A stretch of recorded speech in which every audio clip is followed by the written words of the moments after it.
My father was one of the soldiers that were taken prisoner, and he worked on the Burma-Thai Railway.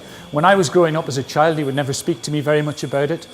I always was aware that he had a very tough time as a prisoner, and it wasn't until after he died in 1990 that I began to become very, very interested in the background to the whole of the Japanese in Far East Asia, and particularly prisoners of war. In December 1941, the Japanese invaded Malaya. They drove the Allied soldiers all the way down the Malayan Peninsula to Singapore.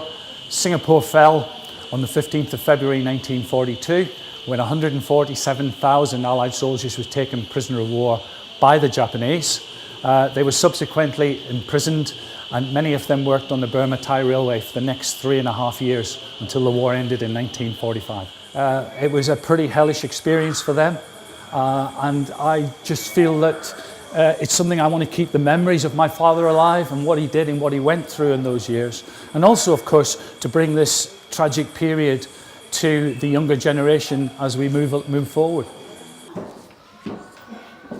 Got a photo of him, or him with the men in his battery, and this gentleman here is my father, the battery sergeant major. His name is Robert Victor Andrews, and this photo is of one of the 15-inch guns of the 9th Coast Regiment, Johor Battery.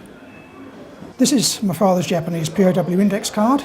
As you can see, quite a bit of it is in English, although the date you will see 15/2/17. Now I'm reading it from right to left.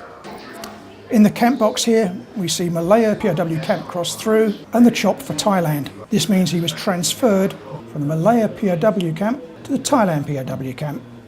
Bits and pieces I remember as a child, although this one I didn't see until after he passed away. So we go with this one first. This is his Rolls Razor.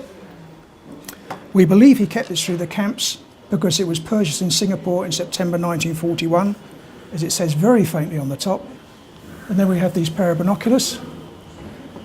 They might be Japanese, so I think it says Tokyo there. I am a trustee of COFEPOW and have been researching my father's wartime history as a Japanese prisoner of war over the past 14 years.